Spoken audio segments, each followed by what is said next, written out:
जय माता दी। स्वागत है मेरे YouTube चैनल में। आइए श्रवण करते हैं श्री दुर्गा सप्तशती का दूसरा अध्याय। दूसरे अध्याय में देवताओं के तेज से देवी का प्रादुर्भाव और महिषासुर की सेना का वध बताया गया है। आइए श्रवण करते हैं। महर्षि मेधा बोले, प्राचीन काल में देवताओं और असुरों में पूरे 100 वर्षों तक घोर युद्ध हुआ था। उनमें असुरों का स्वामी महिषासुर था और देवराज इंद्र देवताओं के नायक थे। इस युद्ध में देवताओं की सेना परास्त हो गई थी और इस प्रकार संपूर्ण देवताओं को जीत महिषासुर इंद्र बन बैठा था। युद्ध के बाद हारे हुए देवता प्रजापति श्री ब्रह्मा को साथ लेकर उस स्थान पर पहुंचे जहां पर कि भगवान शंकर विराजमान थे। देवताओं ने अपनी हार का सारा वृत्तांत भगवान श्री विष्णु और शंकर जी से कह सुनाया। वह कहने लगे, हे प्रभु, महिषासुर सूर्य, इंद्र, अग्नि, वायु, चंद्रमा, यम, वरुण तथा अन्य देवताओं के साथ अधिकार छीनकर सबका मालिक स्वयं बन बैठा है। उसने समस्त देवताओं को स्वर्ग से निकाल दिया है। वह मनुष्यों की तरह पृथ्वी पर घूम रहा है। दैत्यों की सारी करतूत हमने आपको सुना दी है और आपकी शरण में इसलिए आए हैं कि आप उनके वध का कोई उपाय सोचें। देवताओं की बातें सुनकर भगवान श्री विष्णु और शंकर जी को दैत्यों पर बड़ा गुस्सा आया। उनकी भौहें तन गई और आंखें लाल हो गई।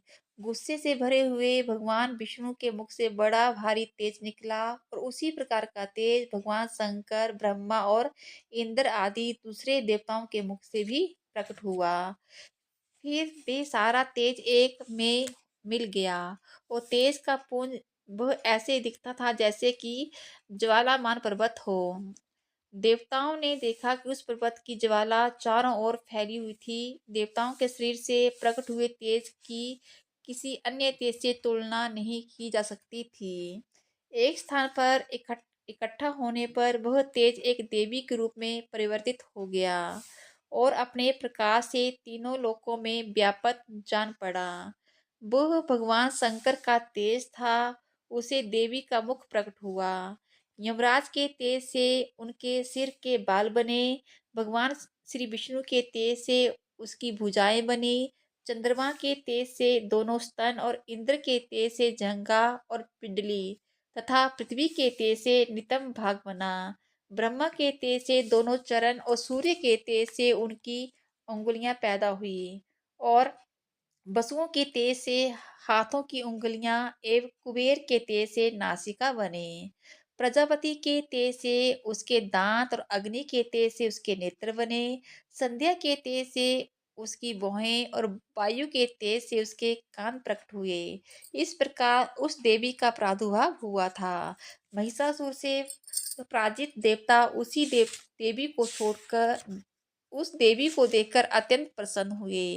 भगवान शंकर ने अपने त्रिशूल में से एक त्रिशूल निकालकर उस देवी को दिया और भगवान विष्णु ने अपने चक्कर में से एक चक्कर निकालकर उस देवी को दिया। वरुण ने अपने चक्कर में से एक चक्कर निकालकर उस देवी को दिया।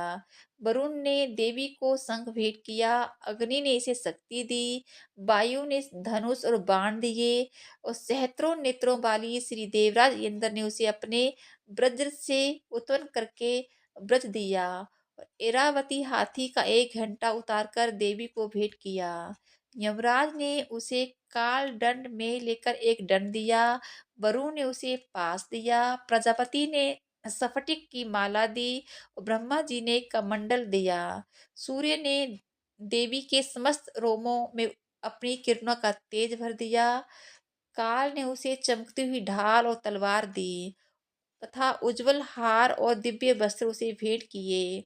उनके साथ ही उसने दिव्य चूड़ामणि दी, 2 कुंडल, कंकण, उज्जवल अर्धचंद्र, बाहों के लिए बाजूबंद, चरणों के लिए नपुण, गले के लिए सुंदर हंसली और अंगुलियों के लिए रत्नों की बनी हुई अंगूठियां उसे दी। विश्वकर्मा ने उस उनको फरसा दिया। उसके साथ ही कई प्रकार के अस्त्र और अभेद कवच दिए। इसके अतिरिक्त उसने उसे कभी न कुम्हलाने वाले सुंदर कमलों की मालाएं भेंट की। समुद्र ने सुंदर कमल का फूल भेंट किया। हिमालय ने सवारी के लिए सिंह और तरह तरह के रत्न देवी को भेंट किए। यक्षराज कुबेर ने मधु से भरा हुआ पात्रों शेष नाग ने उन्हें बहुमूल्य मणियों से विभूषित नागहार भेंट किया। इसी तरह दूसरे देवताओं ने भी उसे आभूषण अस्त्र देकर उसका सम्मान किया। उसके बाद देवी ने उस वर से गर्जना की। उसके इस भयंकर नाद से आकाश गूंज उठा। देवी का वह उच्च स्वर से किया हुआ सिंहनाद समा न सका। आकाश उनके सामने छोटा प्रतीत होने लगा। उससे बड़े जोर की प्रतिध्वनि हुई, जिससे समस्त विश्व में हलचल मच गई और समुद्र कांप उठे। पृथ्वी डोलने लगी और सबके सब पर्वत हिलने लगे। देवताओं ने उस समय प्रसन्न हो सिंह बहानी जगतमयी देवी ने कहा, देवी तुम्हारी जय हो। इसके साथ महर्षियों ने भक्ति भाव से विनम्र होकर उनकी स्तुति की। संपूर्ण त्रिलोकी को शोकमग्न देखकर दैत्यगण अपनी सेनाओं को साथ लेकर हथियार आदि सजाकर उठ खड़े हुए। महिषासुर के क्रोध की कोई सीमा नहीं रही। उसने क्रोध में भरकर कहा, ये सब क्या उत्पात है। फिर वे अपनी सेना के साथ उस ओर दौड़ा जिस ओर से भयंकर नाद का शब्द सुनाई दिया था, और आगे पहुंचकर उसने देवी को देखा, जो कि अपनी प्रभा से तीनों लोकों में प्रकाशित कर रही थी। उसके चरणों के भार से पृथ्वी दबी जा रही थी। माथे के मुकुट से आकाश में एक रेखा सी बन रही थी और उसके धनुष की टकोर से सब लोग क्षुब्ध हो रहे थे। देवी अपने सहस्त्रों भुजाओं को संपूर्ण दिशाओं में फैलाए खड़ी थीं। इसके पश्चात उनके दैत्यों के साथ युद्ध छिड़ गया। कई प्रकार के अस्त्र शस्त्रों से सबकी सब दिशाएं उद्भासित होने लगी। महिषासुर की सेना का सेनापति चुक्षुर नामक एक महान असुर था। वे आगे बढ़कर देवी के साथ युद्ध करने लगा और दूसरे दैत्यों को चतुरंगनी सेना साथ लेकर चांवर भी लड़ने लगा और 60,000 महारथियों को साथ लेकर उदगर नामक महादैत्य आकर युद्ध करने लगा। महा महान माननु नामक असुर 1 करोड़ रथियों को लेकर, असीलोमा नामक असुर 5 करोड़ सैनिकों को साथ लेकर युद्ध करने लगा। भास्कर नामक असुर 60 लाख असुरों के साथ युद्ध में आ डटा। बिडार नामक असुर 1 करोड़ रथियों सहित लड़ने को तैयार था। इन सब के अतिरिक्त और भी हजारों असुर हाथी और घोड़ा साथ लेकर लड़ने लगे, और इन सब के बाद महिषासुर करोड़ों रथों, हाथियों, घोड़ों सहित वहां आकर देवी के साथ लड़ने लगा। सभी असुर तोमर, भिंडीपाल, शक्ति, मुसल, खड़ंगों, फरसों, पटियों के साथ रणभूमि में देवी के साथ युद्ध करने लगे। कई शक्तियां फेंकने लगे और कई अन्य शास्त्र आदि। इसके पश्चात सबके सब दैत्य अपनी अपनी तलवारें हाथों में लेकर देवी की ओर दौड़े और उसे मार डालने का उद्योग करने लगे, मगर देवी ने क्रोध में भरकर खेल ही खेल में उनके सब अस्त्रों शस्त्रों को काट दिया। इसके पश्चात ऋषियों और देवताओं ने देवी की स्तुति शुरू कर दी। वह खुश होकर असुरों के शरीरों पर अस्त्र शस्त्रों की वर्षा करती रही। देवी का वाहन भी क्रोध में भरकर दैत्यों सेना में इस प्रकार विचरने लगा, जैसे कि वन में दावानल फैल रहा हो। युद्ध करती हुई देवी ने क्रोध में भरे जितने श्वासों को छोड़ा, वे तुरंतु ही सैकड़ों हजारों गणों के रूप में परिवर्तित हो गए। फरसे, भिंडीपाल, खड़ग तथा पटिश इत्यादि अस्त्रों के साथ दैत्यों से युद्ध करने लगे। देवी की शक्ति से बड़े हुए वह गण दैत्यों का नाश करते हुए ढोल, शंख व मृदंग आदि बजा रहे थे। देवी ने त्रिशूल, गदा, शक्ति, खड्ग इत्यादि से हजारों असुरों को मार डाला। कितनों को घंटे की भयंकर आवाज से ही यमलोक पहुंचा दिया। कितने ही असुरों को उसने पास में बांधकर पृथ्वी पर धड़ घसीटा। कितनों को ही अपनी तलवार से टुकड़े टुकड़े कर दिए। कितनों को गदा की चोट से धरती पर सुला दिया। कई दैत्य मसूल की मार से घायल होकर रक्त बमन करने लगे और कई सूर से छाती फट जाने के कारण पृथ्वी पर लेट गए और कितनों की बाण वर्षा से कमर टूट गई।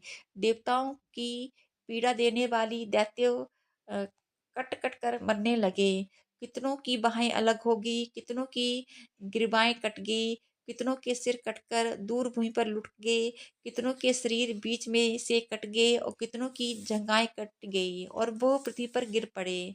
कितने ही सिरों व पैरों के कटने पर भूमि पर से उठ खड़े हुए, शस्त्र हाथ से लेकर देवी से लड़ने लगे और कई दैत्यगण भूमि में बाजों की ध्वनि के साथ नाच रहे थे। कई असुर जिनके सिर कट चुके थे, बिना सिर के धड़ से ही हाथ में शस्त्र लिए लड़ रहे थे। दैत्य रह रहकर ठहरो ठहरो कहते हुए देवी को युद्ध के लिए ललकार रहे थे। जहाँ पर ये घोर संग्राम हुआ था, वहाँ की भूमि रथ, हाथी, घोड़े और असुरों की लाशों से भर गई थी और असुर सेना के बीच में रक्तपात होने के कारण रुद्र की नदियां बह रही थी।